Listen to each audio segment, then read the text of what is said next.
Tô pronta. E agora? Você vai cortar isso depois, né? Tô pronta quer dizer que você já tá filmando.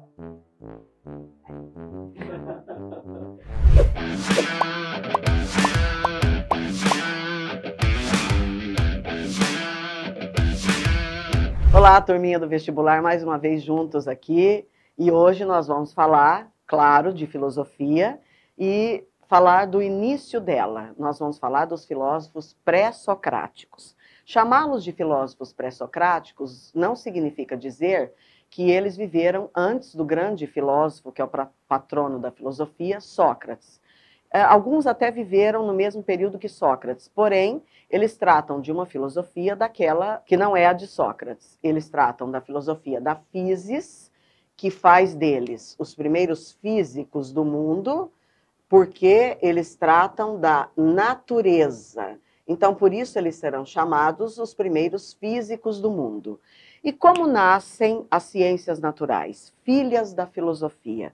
É como se ela fosse uma grande mãe que observa os seus filhos um pouco de longe, porque, como a filosofia lida com o pensamento e todas as ciências lidam com o pensamento, ela deu origem a todas as outras ciências a partir dessa preocupação com a origem de tudo nos fenômenos, na realidade do mundo. Então, antes de falar dos filósofos, nós temos que lembrar que foi do choque, do espanto de mundo do homem, do choque com a realidade que nasceu a filosofia.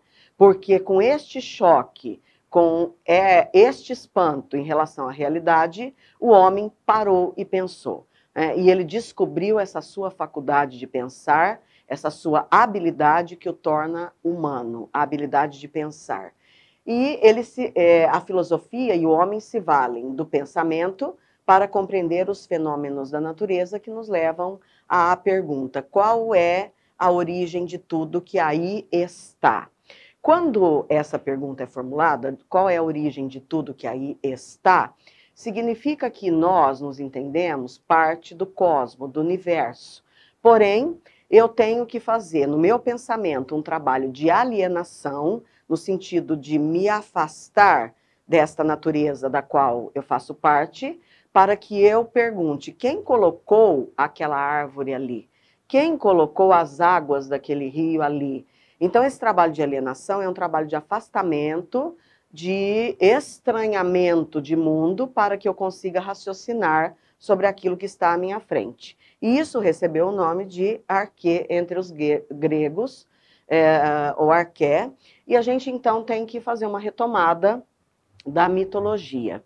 Porque antes do surgimento da filosofia, o homem não tinha respostas lógicas e racionais para os mistérios que o cercavam. Então, o que o rondava eram aquelas questões: de onde viemos, para onde vamos, o que nós estamos fazendo aqui. Aliás, esse é um mistério que permanece até os dias atuais. E as religiões procuraram responder essas questões.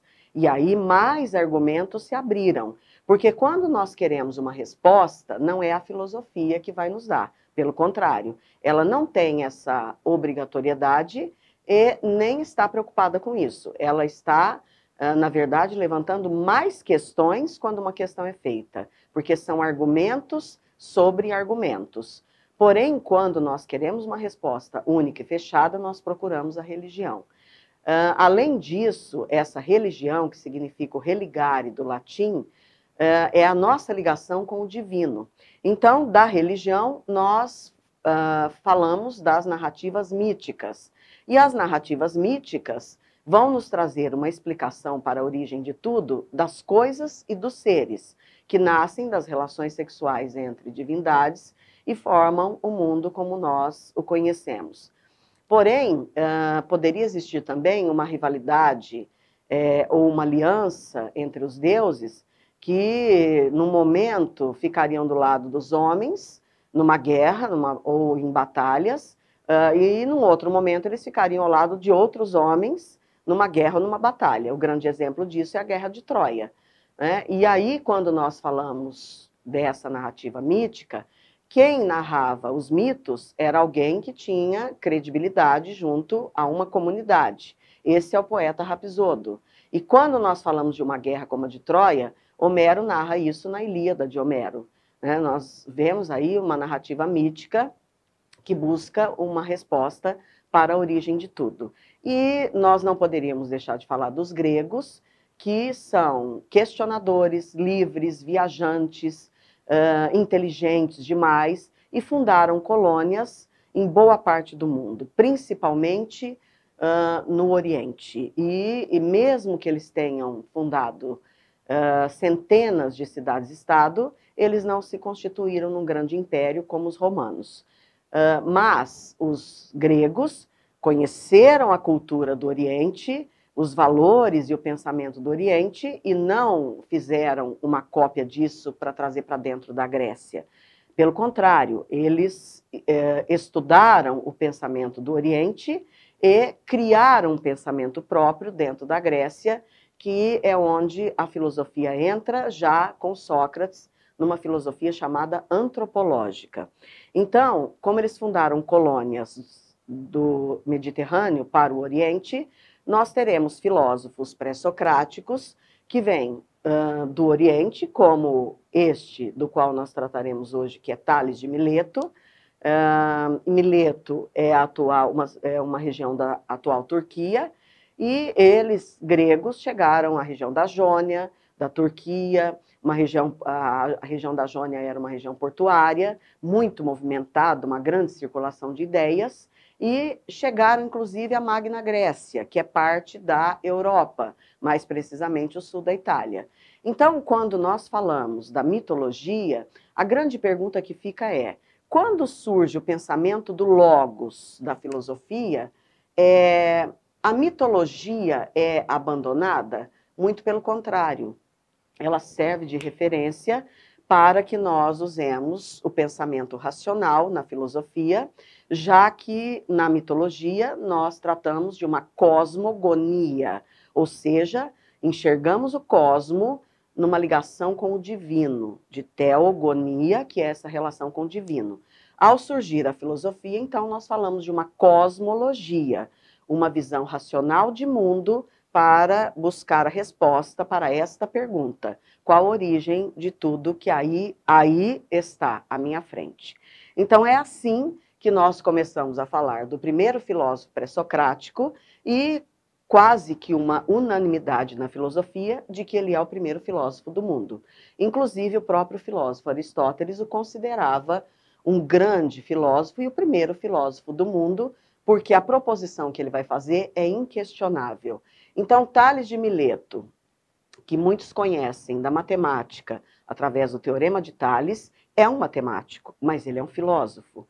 Porque se a filosofia é a ciência mãe, todas as outras ciências, assim como a matemática, a física, a química e a biologia de Aristóteles, nasceram da filosofia. Então, tudo é filosofia. E quando nós falamos de Tales de Mileto, que viveu neste período, ele nos traz uma informação, uma proposição que a água é a origem de todas as coisas. E com isso concorda até Aristóteles, que é um filósofo que viverá na Grécia, e aqui nós entendemos que a filosofia nasce grega, mas fora da Grécia. Ela nasce fora, em todas as colônias que a Grécia fundou, aqui é uma cidade grega, Mileto, e ela entra na Grécia, em Atenas, com Sócrates.